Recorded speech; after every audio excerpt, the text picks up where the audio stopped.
Mesdames et messieurs, fidèles téléspectateurs, amis internautes, bonjour et bienvenue sur votre émission LACO Commune, votre espace d'échange, de réflexion et de débat sur les questions qui touchent nos vies, nos sociétés, et notre choix. Bien évidemment, aujourd'hui, nous ouvrons un chapitre aussi universel, un chapitre aussi ancien que l'humanité elle-même, mais toujours aussi complexe. Le mariage, union sacrée pour certains, contrat social pour d'autres, parcours de foi, d'amour et de compromis, des illusions aussi. Le mariage soulève autant d'espoir que de défis. Aujourd'hui, mesdames et messieurs, nous allons parler justement du mariage.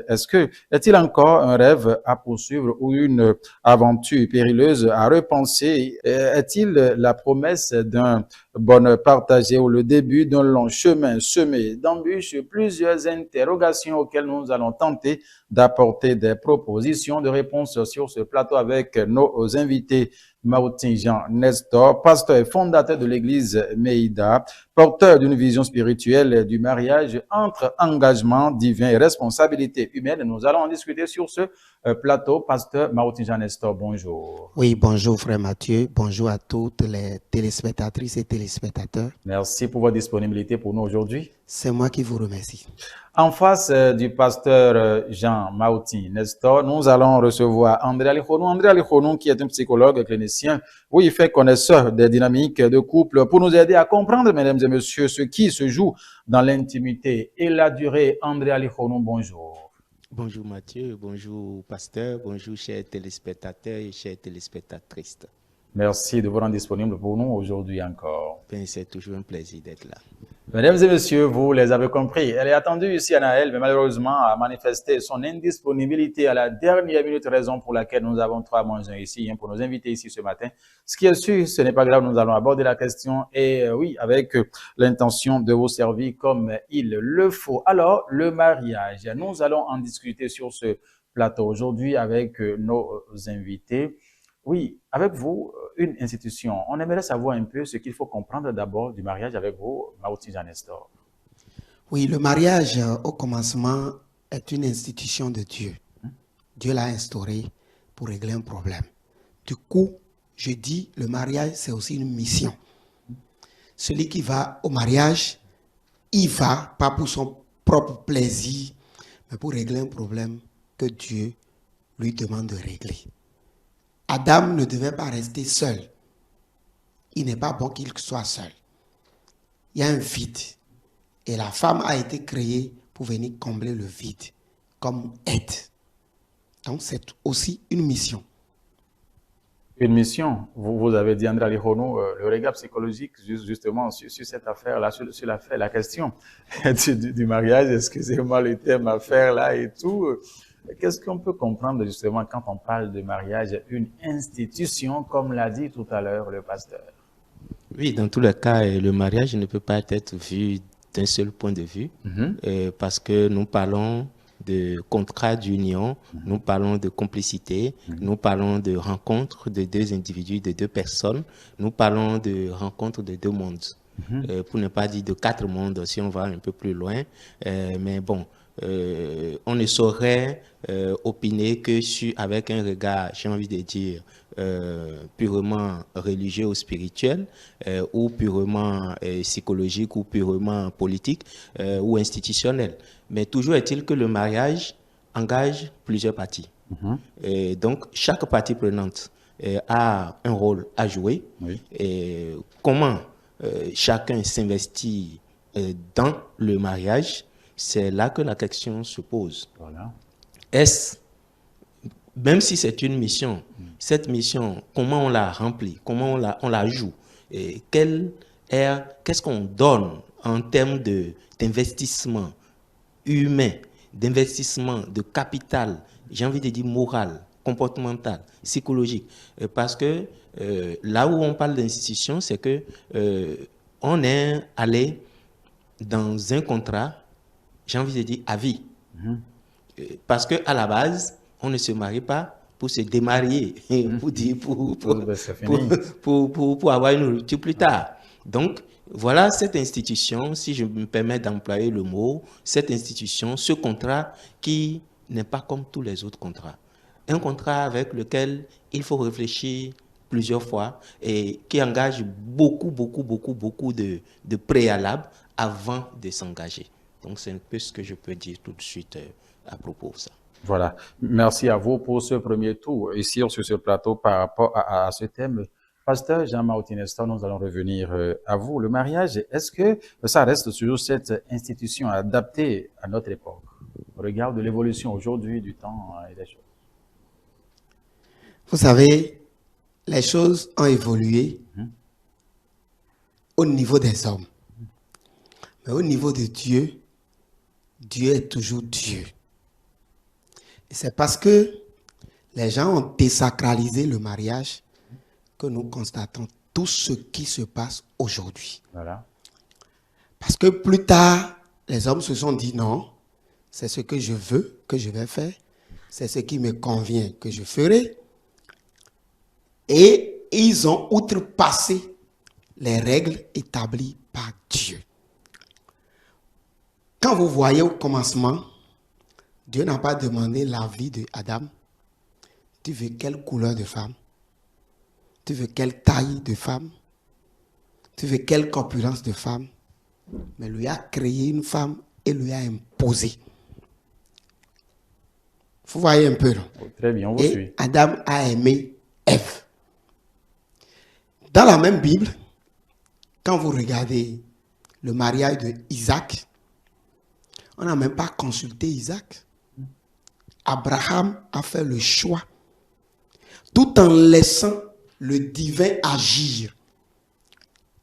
C'est-à-dire, Éliazar, qui est le serviteur d'Abraham, on l'a envoyé sur la terre d'origine pour aller prendre une femme pour Isaac. Il a prié, Dieu a orienté ses pas, il est tombé sur Rebecca. On a ramené Rebecca. Isaac a pris la femme et l'a aimée. Mais aujourd'hui, l'évolution de l'homme fait que on parle de consentement. C'est bien, je ne suis pas contre. Oui. Mais dans ce contrat où on parle de consentement, d'amour, doit aimer la femme, beaucoup de critères entrent en jeu. Quand on commence, ces critères faussent. Il y a trop de problèmes dans les foyers.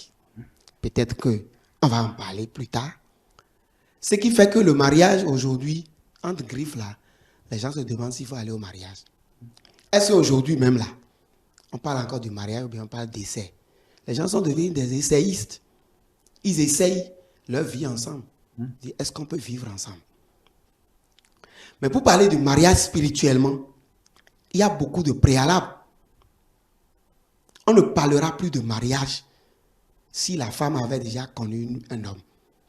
Si l'homme avait déjà connu une femme. On parlera plutôt d'une coopération. Ah bon? Oui. Le mariage, c'est lorsque l'homme est chaste et la femme est vierge. C'est en cela que nous parlons aujourd'hui de l'évolution du monde avec tout ce qui va avec. Je suis d'accord parce que je suis dans le monde qui évolue. Mais le critère de base pour un mariage, c'est la chasteté d'abord, la virginité. Et que les deux là se mettent ensemble pour avoir le don de Nazaréa plutôt. C'est-à-dire un vœu de vivre ensemble jusqu'à la fin de leur jour. Mais quand c'est déjà fauché, Oui, moi je parle de coopération. tout simplement. André Alihonou, c'est le développement, le regard spirituel justement du pasteur sur la question du mariage, à la question de savoir si le mariage demeure une institution adaptée à notre époque. Vous avez suivi le pasteur dans son développement. Oui, et bon, c'est, comme on le dit, hein, c'est normal, c'est ce point de vue que j'aime bien, qui fait appel à une référence, j'ai envie de dire, lointaine. Parce que là, on parle de référentiel Dieu, on parle de référentiel Bible. Mais tout ce que le pasteur a dit tout à l'heure, je nous retrouve en plein dedans. Voilà. Et j'aurais voulu que ce soit le référentiel socio-culturel béninois. Parce que quand on me parle de un choix que les aînés c'est comme ça que je lis ça, Oui. qu'un aîné, un sage, un parent, un grand-père, un père fait pour toi, écoutez, j'ai bien aimé quand il a dit, il y a beaucoup de préalables. Parce que ton père, celui qui l'a appelé Dieu, ne choisit pas pour moi une femme qui ne me correspondra pas. Il me connaît suffisamment. Donc, il fait un choix, le meilleur choix possible pour moi. Si bien que quand il fait ce choix, je n'accepte pas parce que c'est lui qui l'a fait, mais j'accepte parce que ça me correspond, je me retrouve dedans. Donc, quelque part, le consentement est toujours là. Il n'ira pas chercher non plus une femme qui ne rencontre pas les valeurs qu'il m'a inculquées en m'éduquant. Donc, je pense que ce sont des acquis de nos cultures, de notre soubassement éducationnel, socio-culturel. Et donc, oui, ça arrivait que des parents, comme jadis on l'a fait pour Isaac, bon, ils sont israéliens, mais je parle de béninois ici, moi, sudiste, j'en ai connu plusieurs, des tantes, des oncles, des cousins, à qui on a dit, ben, écoute, cette fille serait bien pour toi. Et bien, on a pris le temps d'analyser cette fille. Cet homme, vous allez faire belle union. On a pris le temps de faire des démarches, d'aller vers les parents, de faire ci, de faire ça. C'est pas comme on a l'habitude de faire croire que on regarde dans l'air et puis on pioche quelqu'un pour toi. On dit voici, et puis tu dois te soumettre parce que c'est le pasteur qui a parlé. Non, c'est pas ça. C'est tout un processus. Mais ça part du même principe. Quand deux individus se sont vus dans la rue, se sont appréciés, ont pris le temps de s'analyser, se regarder, cheminer ensemble et dire, là maintenant on se correspond, on va y aller ensemble. Et ce qui me plaît, pour finir sur la question, c'est quand le pasteur dit, c'est parce qu'aujourd'hui, on a désacralisé et que, voilà, c'est devenu un peu une coopération. J'ai dit non, mais c'est là que je dis attention parce que il y a peu de divorces dans le mariage traditionnel, pour le peu que je sais. Il y a peu de divorces dans le mariage traditionnel que de divorces dans le mariage chrétien. C'est surtout chez les chrétiens où on pense avoir eu la bénédiction de Dieu, qu'on a convoqué Dieu, qu'on a fait un cheminement avec un homme de Dieu, avec l'Esprit Saint qui a fait ci ou ça, que le lendemain du mariage, on rentre dans les... Parce que, justement, on a mis devant la culture qui fait qu'on met au centre un divin qui ne rencontre pas l'adhésion des deux individus engagés. Parce qu'on est dans un contrat, comme on le dit, on est dans un contrat, j'ai envie de dire, une union, comme le dit quelqu'un pour rire, c'est le seul contrat, c'est la seule guerre où tu dors avec ton ennemi. Que vous le vouliez ou non, c'est un fond de conflit. Parce que voilà, deux individus, on n'a pas fini de se connaître pour dire que je vais connaître l'autre. Donc quand on est ensemble, c'est nos égos qui se rencontrent dans tout. Au salon, dans la cuisine, au repas, tellement de conflits qu'il faut avoir de la maturité, de la hauteur pour gérer. Et donc, quand on n'a pas pris le temps minimum dans les préparatifs, comme je l'ai dit, dans nos us et coutumes, au temps jadis, les anciens prenaient le temps de voir qui est cette fille, qui est ce jeune homme qui veut rentrer dans ma famille. Donc, on regardait qui il est, son identité, son éducation. Ce n'est pas encore quel Dieu il adore, quel est le vaudou que ses parents pratiquent, ce n'est pas ça. Mais quelle est son éducation? Comment il est éduqué? Comment il respecte? Comment il travaille? Comment il respecte la femme? Et quelles sont ses valeurs? Comment il pense construire une famille? C'est tout ça là qu'on regarde. Et donc, c'est après ça, quand quelqu'un est suffisamment rempli, quelqu'un a suffisamment rempli ces critères, et on dira, est-ce qu'il a la crainte de Dieu? Et à partir de là, est-ce qu'il suit tant? À partir de là, on facilite l'union et puis on met maintenant le divin comme ce garde-fou. Il ne faut pas faire de bêtises. Comme le gendarme, il ne faut pas faire de bêtises. Mais malheureusement, aujourd'hui, les choses ont changé. Il souffrait que je le dise. Mais on met devant d'abord Dieu et on éclipse les hommes. Les deux qui vont rentrer en union, à peine ils se connaissent, à peine ils se voient. Et puis, Quand on finit tout, et puis on a la bénédiction, pour ne pas dire, on a eu je ne sais pas quelle magie, le message de Dieu que c'est bon pour André d'aller avec Is.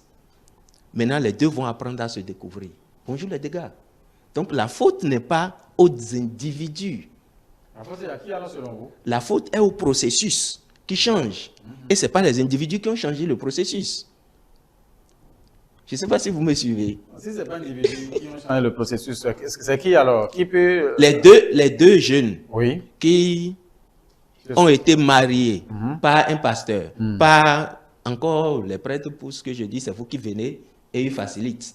Je ne sais pas, encore aussi, dans la tradition, c'est vous qui choisissez et puis on voit comment on accompagne. Bon, je crois que aussi chez les musulmans, c'est souvent les parents qui décident, qui désignent pour. Mais quand on fait ça et que le jeune homme n'a pas pris le temps de connaître, il ne sait pas, et que celle que vous aviez prise pour lui ne raconte aucunement ses valeurs. Parce qu'aujourd'hui aussi, est-ce qu'on prend le temps suffisamment de connaître nos enfants? Le jeune homme qui vient à l'église, la jeune fille qui vient à l'église, ce n'est pas la même jeune fille à la maison chez elle. Ce n'est pas la même jeune fille à l'école. Aujourd'hui, je parle d'aujourd'hui en tout cas. Peut-être hier, au temps de nos pères, on essayait d'être plus ou moins la même identité. Mais aujourd'hui, si tu regardes ton enfant à la maison et tu dis je le connais, c'est le même enfant à l'école et ailleurs, c'est faux. Il faut apprendre à connaître ton enfant à l'école, apprendre à connaître ton enfant à l'église, apprendre à connaître ton enfant à la maison. Et donc, est-ce que l'autorité spirituelle qui prend le lead d'accompagner ou de faciliter le mariage, il connaît suffisamment les jeunes en question? C'est là que c'est biaisé en fait. C'est ce que je suis en train d'expliquer. Vous êtes en train d'expliquer. Je reviens tout à l'heure. Oui, parce que vous avez suivi le psychologue qui a donné ses arguments. Le processus est biaisé aujourd'hui puisque rien ne se passe comme par le passé. Et on assiste aujourd'hui à tout. Tout est possible. Alors, je vais dire pour résumer. Comment voyez-vous ces détails, ce développement du psychologue? C'est ce que je disais tout à l'heure. Qu'il y a trop de préalables. Que ce soit chez les chrétiens, chez les traditionnels, même les musulmans, toutes religions confondues aujourd'hui, le mariage est désacralisé. Il y a problème. Comme venait de dire le psychologue, nos parents prenaient le temps pour fouiller. Même s'il faut aller faire le fa, ils le faisaient. Parce qu'on ne doit pas fonder un foyer sur de n'importe quoi. On recherchait les bonnes semences pour avoir une bonne récolte. Il y avait l'aspect semence. On doit chercher la bonne semence. Maintenant, il a parlé de l'église où les gens viennent, le pasteur, le mariage rapidement. Non, vous savez, c'est parce que ceux qui viennent aussi à l'église ont oublié que ce n'est pas le pasteur qui va vivre dans le foyer. C'est eux qui veulent vivre. Et une église responsable dit toujours aux prétendants ou à ceux qui veulent aller au mariage de prier et de chercher la volonté de Dieu. Lorsque les deux cherchent réellement la volonté de Dieu avant de rentrer dans le mariage, ce mariage-là tient. C'est parce que ce que nous mettons en mariage fauche cet aspect. Ce n'est pas parce qu'on a mis Dieu. Dieu est un éclaireur. Dieu est un orientateur, mieux que les parents. Et je ne pense pas aussi, bon, ça peut arriver parce que l'exception fait la règle. Les pasteurs n'aiment pas mettre les gens en mariage. C'est vous qui venez aussi. J'aime telle personne, j'ai trouvé telle fille, j'ai trouvé tel gars, on veut se marier. Et bon, l'église va faire tout son protocole. Moi, j'appelle ça protocole. Mais il faut reconnaître que il y a trop de comédie aujourd'hui dans le mariage. Moi, j'appelle ça comédie. Et cet amusement-là, je ne suis pas pour. Voilà. Le psychologue dit, c'est un dossier dans lequel vous allez dormir avec votre ennemi. Mais c'est vrai. Et les gens prennent ça à la légère. On va au mariage à la légère. C'est pourquoi moi je parle de coopération. Lorsque les préalables ne sont pas respectés, établis, tout le reste là, pour moi, c'est une comédie. Et c'est pourquoi il y a trop de problèmes. Maintenant, l'Église est en train de faire une erreur. L'erreur est due à l'émotion ou à la passion des pasteurs, des leaders. C'est-à-dire le jeune pasteur qui est là, lui-même n'a jamais célébré un mariage. Depuis qu'il a commencé son ministère, quand il y a un dossier, paf, il faut aller vite. Parce qu'il veut célébrer le mariage, il veut porter veste. Il y a tout ça. Je suis pasteur. Je sais de quoi je parle. Il veut qu'on vienne décorer son église, parce qu'on va décorer l'église, les gens vont venir. Il y a tout ça qui joue. Je parle d'émotion.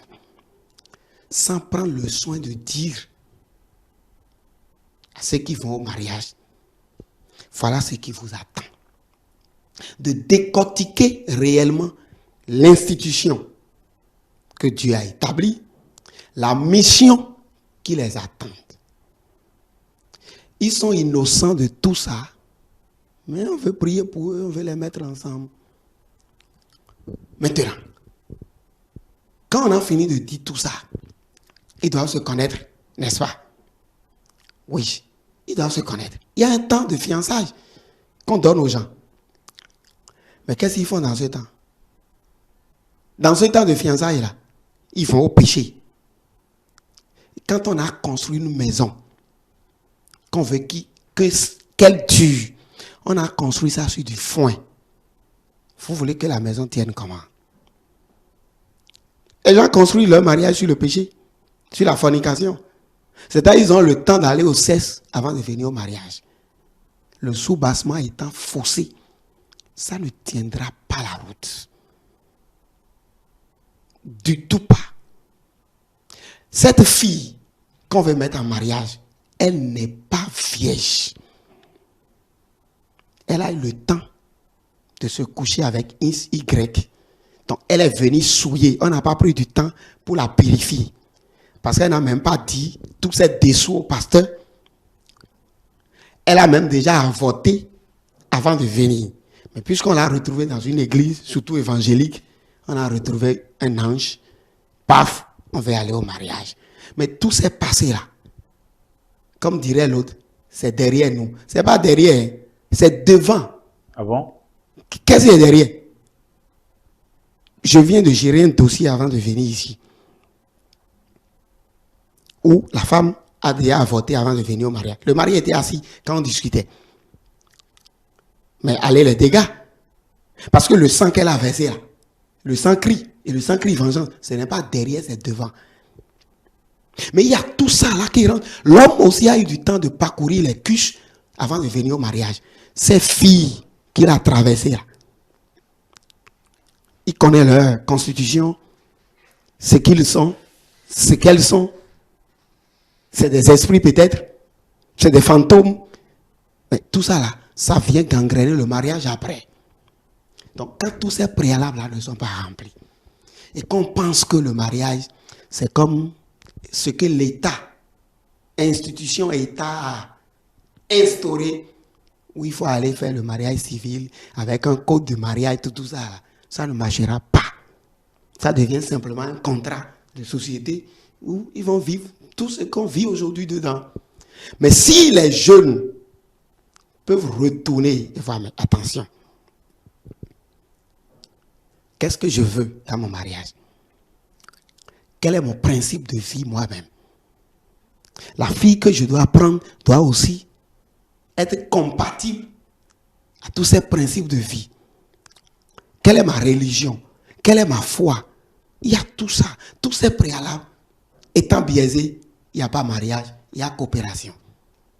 Alors, aujourd'hui, est-ce que, oui, vous voulez vous prononcer à cela? Voilà, merci beaucoup à vous.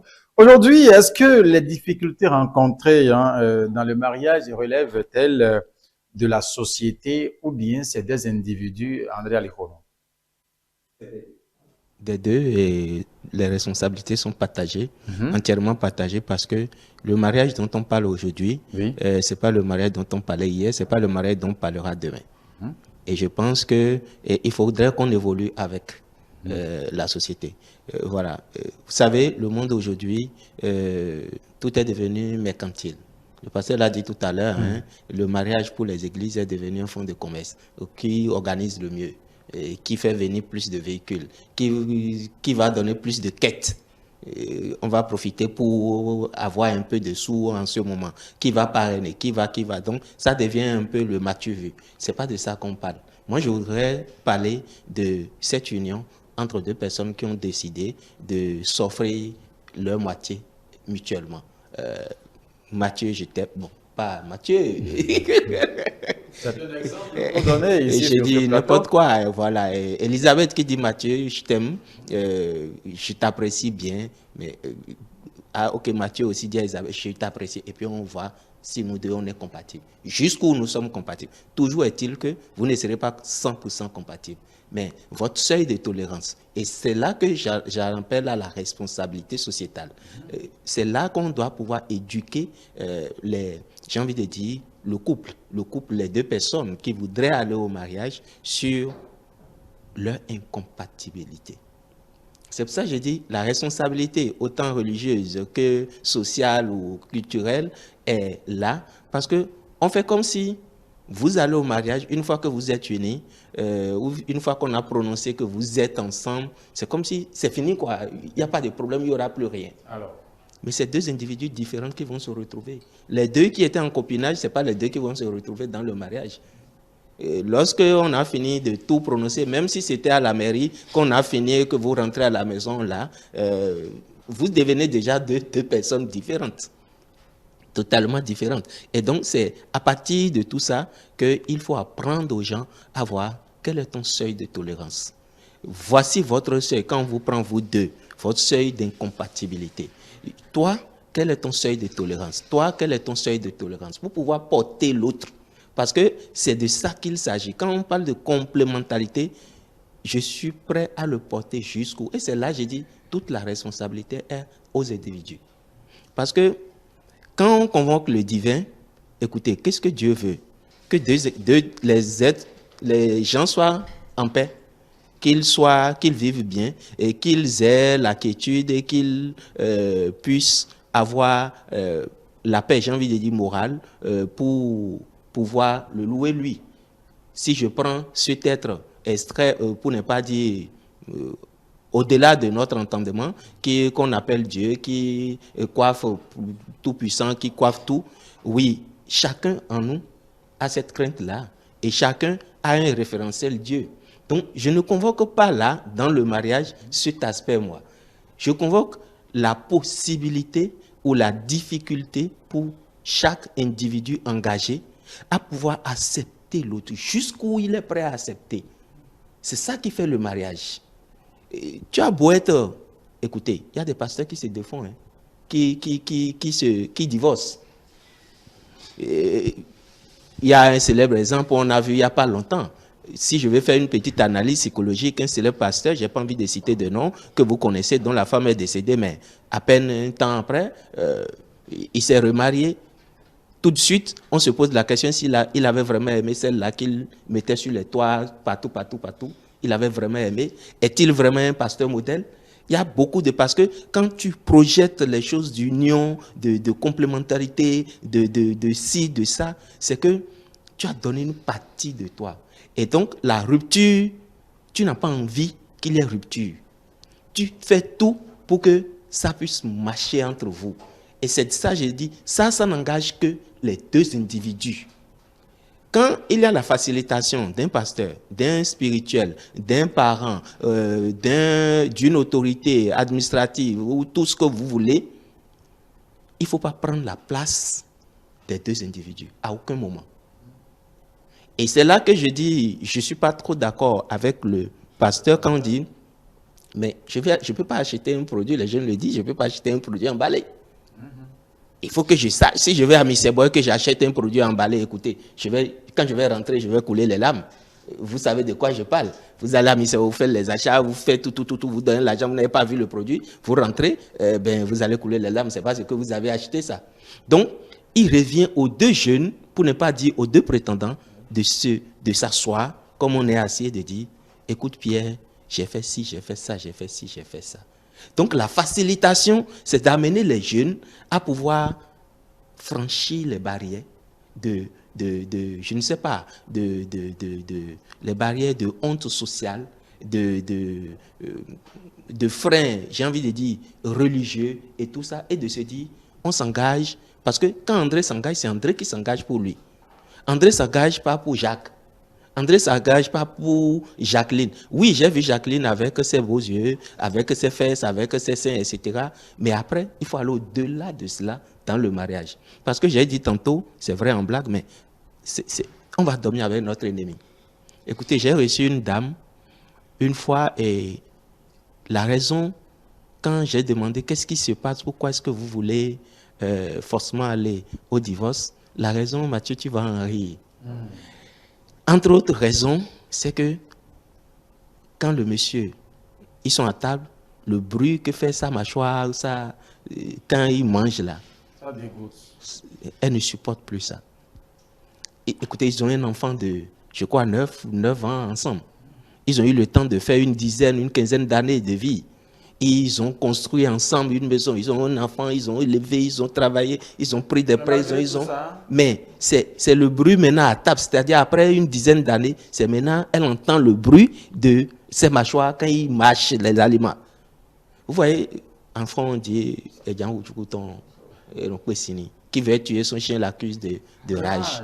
Donc, ça, quand vous prenez le temps de vivre et de connaître jusqu'où votre seuil de tolérance et tout ça, vous savez que ça là, c'est un défaut que j'accepte. Donc vous ne voyez plus ça. Et c'est à ce travail normalement qu'on devrait être amené à faire. Mais malheureusement, dans les préparatifs, comme il a dit, les préalables, on fait fi des possibilités, des éventuels événements qui pourraient amener le divorce. C'est-à-dire aller chercher les incompatibilités entre les deux individus. Non, on met, c'est ce que je dis, on met devant. Encore, j'aime bien la tradition dans ça, parce que dans nos us, c'est pour ça que j'ai dit, quand on veut être chrétien, soyons chrétiens avec nos racines. C'est-à-dire? On vient de quelque part, on porte un nom, je suis Alihonou. Je ne peux pas être chrétien, je ne peux pas être André Jésus. Il faut que je sois André Alihonou. Je viens de quelque part. Et il y a des valeurs. Et c'est à partir de là que je suis chrétien, qu'on me projette. Le Dieu qu'on me projette, écoutez, je ne peux pas voir Dieu dont nous tous sommes pas, je ne peux pas le voir psychologiquement, je ne peux pas le voir comme un Israélien. Je ne peux que le voir comme un Béninois, un Péda, un Mina. Je ne peux que le voir comme un Fon, comme un Bariba. Je ne peux que le voir comme un Hula, comme tout ce qu'on veut, un Nadja. Mais me demander de le voir comme... Parce que quand on me parle d'Abraham, Abraham, qui il est pour moi? Il faut que je fasse référentiel à un grand-père, à un ancien de chez moi, qui me projette ses valeurs. Parce que ça va être très difficile de rester dans l'imaginaire en autant aujourd'hui.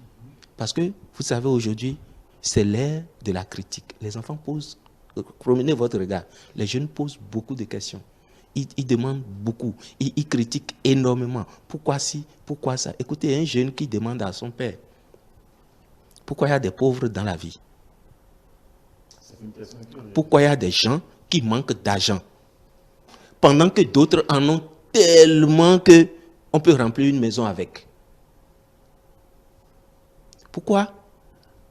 Je dis par exemple, il y a des enfants qui cette année n'ont pas commencé l'école par manque de moyens de fourniture. Il y a quelle église vous avez vu qui ont dit cotisons depuis la rentrée, on est en août, hein? Non, en juin, on va, les quêtes là, tout ce que vous allez donner, c'est pour acheter des fournitures pour vos enfants. Ben, on ne mise pas sur l'humain. Et dans les préparatifs de mariage, c'est pratiquement la même chose. On oublie les individus. Il y a un aîné qui me disait, parce que j'ai été marié, j'avais été marié, je dirais, j'avais été marié. Quand ça chauffait, j'ai fait référence à un grand frère qui m'a dit, Père André, quand on se marie, on est dans un foyer. Et j'ai dit, bien sûr. Le foyer, qu'est-ce que c'est? Qu'est-ce qu'un foyer? Le foyer, ça brûle. Est-ce que les jeunes savent que quand on va se mettre ensemble, le je t'aime, moi non plus, qu'on se dit dans la rue, simplement, mais quand on est ensemble, quand on est dans le foyer, quand on est en couple, ce je t'aime là prend une autre forme. Et que là maintenant, comme il a dit, il faut que ça brûle. Si ça ne brûle pas, on ne verra pas le feu du foyer.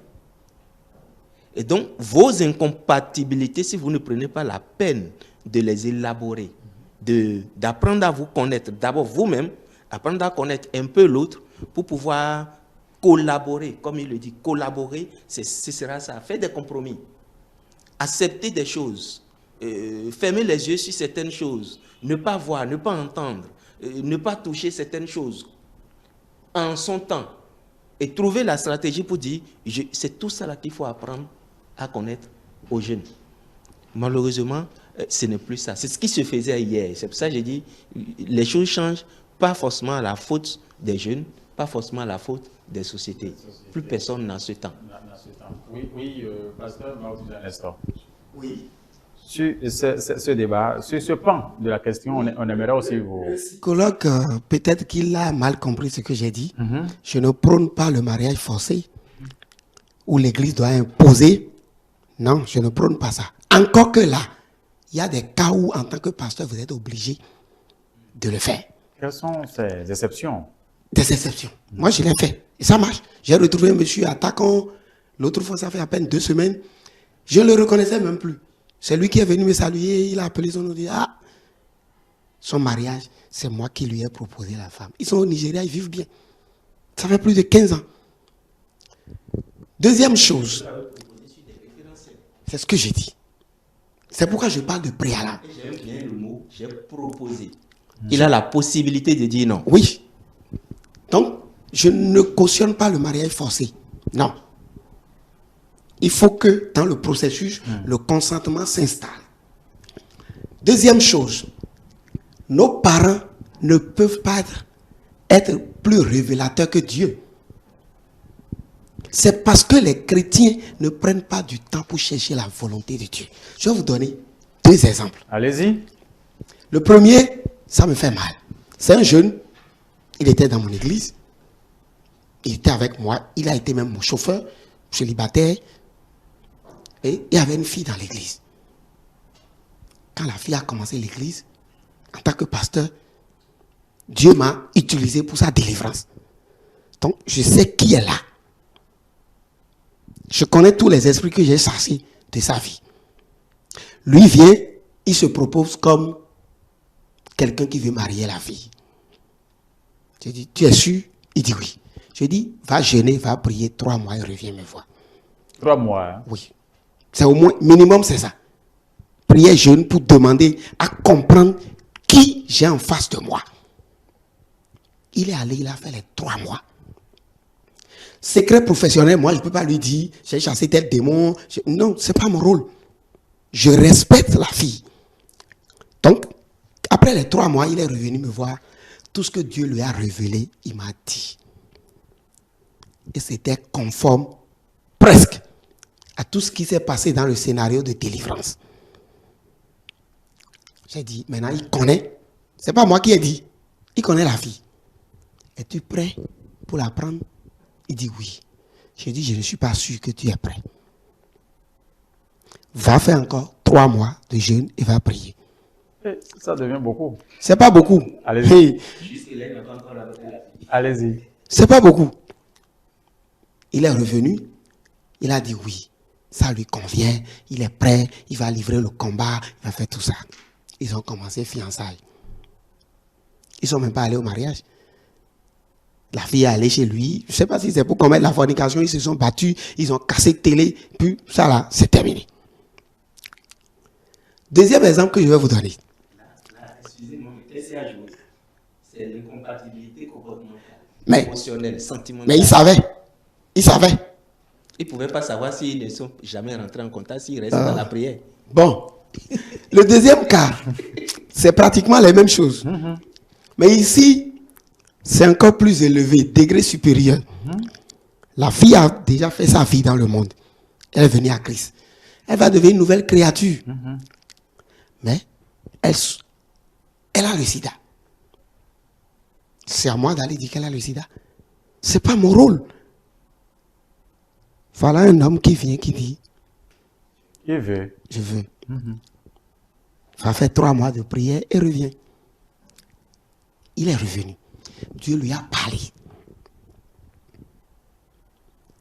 Il a prié. Sérieusement. Il est revenu. Il m'a relaté tout ce qu'il a vu. Va encore. Va prier. Il est encore reparti. Il est revenu. Maintenant, tu es prêt? Il dit oui.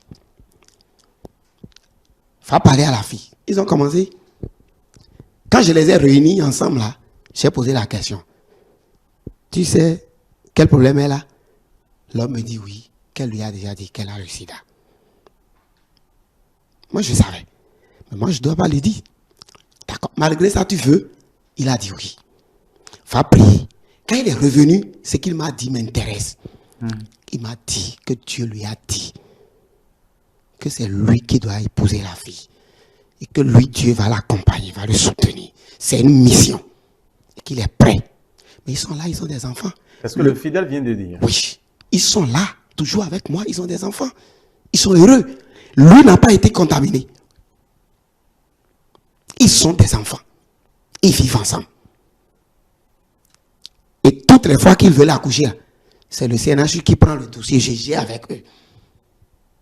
Ils ont 4 enfants déjà. Ils vivent ensemble. C'est pour dire quoi? Allez-y. C'est parce que les jeunes ne comprennent pas qu'il faut fouiller, il faut prier, il faut chercher la face de Dieu. Il faut comprendre un certain nombre de choses avant d'aller au mariage. Maintenant, vous avez parlé de responsabilité de la société ou responsabilité Individuel. Je vais vous poser une question, quoique ici c'est vous qui posez les questions. Bien sûr, bien sûr. Depuis 1960 jusqu'à aujourd'hui, le Bénin ne s'est pas développé comme cela se doit. C'est de la responsabilité de qui? Qui est responsable? Personne n'est responsable. C'est pour dire quoi? Chacun prend sa responsabilité. C'est chacun qui doit prendre sa responsabilité. La société trouvera des mots pour se dédouaner. Même les parents trouveront des mots, des expressions. J'ai déjà fait pour moi. J'ai déjà fait ce que je peux faire pour se dédouaner. Le pasteur aussi va trouver des mots, des phrases. Même le nom. L'imam va trouver des mots pour se dédouaner. C'est l'individu qui doit prendre sa responsabilité. Quoique les leaders, qu'ils soient religieux ou administratifs, doivent quand même enseigner, éduquer, doivent sensibiliser. Et c'est pourquoi nous sommes sur ce plateau. Bien sûr. Mais apparemment, je vais vous dire quelque chose. Allez-y. La génération là, qui est devant nous là, que le psychologue me comprenne, ils ont une psychologie fragilisée. Est-ce qu'ils réfléchissent? Il y a un défaut de réflexion au niveau de cette génération qui est devant nous. De telle manière que, voyant là, ils ne voient rien. Ils entendent, mais ils n'entendent rien. Ils ont peut-être le pavillon là, mais ils n'ont pas d'oreille. Ça devient difficile. Si nos parents avaient eu toutes les facilités que nous avons aujourd'hui, les réseaux sociaux, la radio, la télé, les regroupements au niveau des églises, même au niveau des couvents, il y avait des couvents, d'accord. S'il y avait tout ça, des plateaux comme ça, peut-être que nos parents feraient mieux. Mais eux, ils ont tout ça. Pourtant, ils échouent. Pourquoi? Ils n'ont pas d'oreilles. Ils n'ont même pas des yeux. Moi, je prie le ciel pour qu'il leur donne des yeux et qu'il leur donne des oreilles. Parce que le monde là, c'est un marché. Je ne peux pas aller au marché avec les yeux, les oreilles et ramener un mauvais produit. Impossible. Si j'ai vraiment les yeux, je ne peux pas aller au marché. Si j'ai des oreilles, je ne peux pas aller au marché et ramener un mauvais produit. Je vais finir d'abord pour dire ceci. Allez-y. Dieu a permis que des gens soient victimes pour que d'autres apprennent. On ne doit pas attendre que ce qui est arrivé à Sinsou vous arrive d'abord. Ce qui est arrivé à Sagbo vous arrive d'abord. Avant que vous ne compreniez les choses, vous devez prendre leur cas comme école et fouiller. C'est pourquoi la Bible dit qu'il est mieux d'aller sur les lieux de deuil que d'aller sur les lieux de festin. Et les chrétiens pensent que c'est quand il y a un décès quelque part qu'on parle de deuil. Non. C'est quand l'autre est en difficulté. C'est ça déjà le deuil.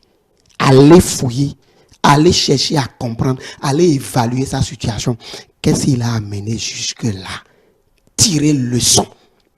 N'attendez pas que les mêmes fléaux qui ont frappé les autres vous frappent avant que vous ne soyez intelligent. Si j'avais encore du temps, j'allais donner un exemple du chat. Ça, c'est un proverbe, une anecdote. Allez-y, très Le chat a fait rapidement. trois chatons. C'est le chaton que vous appelez, non?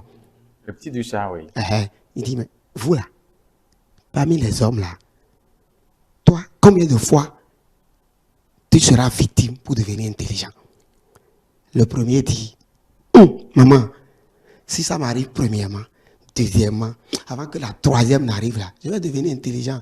Le chat dit, toi tu es une bête pour moi.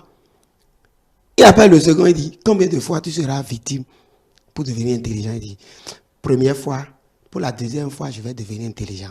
Il dit, donc je n'ai même pas d'enfant. Ceux-là ne peuvent pas garder la maison. On ne peut pas mourir laisser la maison à ces chatons. Il appelle le troisième, il dit, combien de fois tu seras victime pour devenir intelligent? Il dit, moi. Et tel que je vois les humains là, ils nous aiment, mais ils attendent aussi le jour pour nous tuer. Moi, je vais regarder ce qui arrive aux autres et devenir intelligent. C'est ce que nous devons être. Merci. Voilà, c'est ce que nous devons être parce que le temps est parti ici. Franchement, j'ai pas envie de couper, même j'ai cette obligation. Est-ce qu'au regard de tous ces détails que vous avez donnés sur ce plateau maintenant, on peut être à même de dire que le mariage reste une aventure délicate? Pour conclure, André Alihono. Conclure, c'est dommage. Voilà, je l'ai dit tout à l'heure aussi. Non, ça reste une aventure au sens propre du mot, très délicate. Ne s'y aventure pas qui veut, mais qui peut. Je pense que la responsabilité à 80% incombe aux engagés. Voilà. Ne laissez pas un pasteur, un prêtre, un parent, qui que ce soit, prendre le lead de votre mariage. C'est vous qui décidez. Parce que ce que j'ai bien aimé, c'est que tout à l'heure, le pasteur a dit, je lui ai proposé. Et il a eu la possibilité de dire oui ou non. Maintenant, là où on pêche, c'est que la proposition peut être biaisée. On peut proposer subtilement comme une imposition. Et là, ça dépend de l'éducation de chacun. Donc, à vous de voir, parce qu'on ne s'engage pas. Quand on rentre dans un mariage, quand on va dans cette aventure, tu as décidé de rentrer dans une aventure, tu ne veux pas commencer par te poser la question, pourquoi je suis en train d'aller ici? Pourquoi je fais ci? Pourquoi je fais ça? Donc, rentrez dans le mariage avec toute votre tête, avec toute votre responsabilité. Et oui, je répondrai pour finir au pasteur, la jeunesse d'aujourd'hui, le monde d'aujourd'hui voit bien, entend très bien, mais entend et voit, comprend selon son âge, selon son air.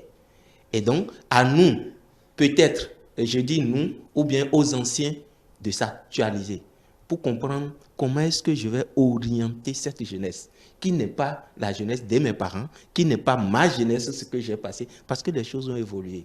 Les choses ont vraiment évolué et donc il faut s'actualiser, il faut se mettre au pas des jeunes pour mieux les comprendre parce que vous voulez guider des gens si vous ne les comprenez pas et si vous pensez que eux, ils vont vous suivre, vous êtes dépassé.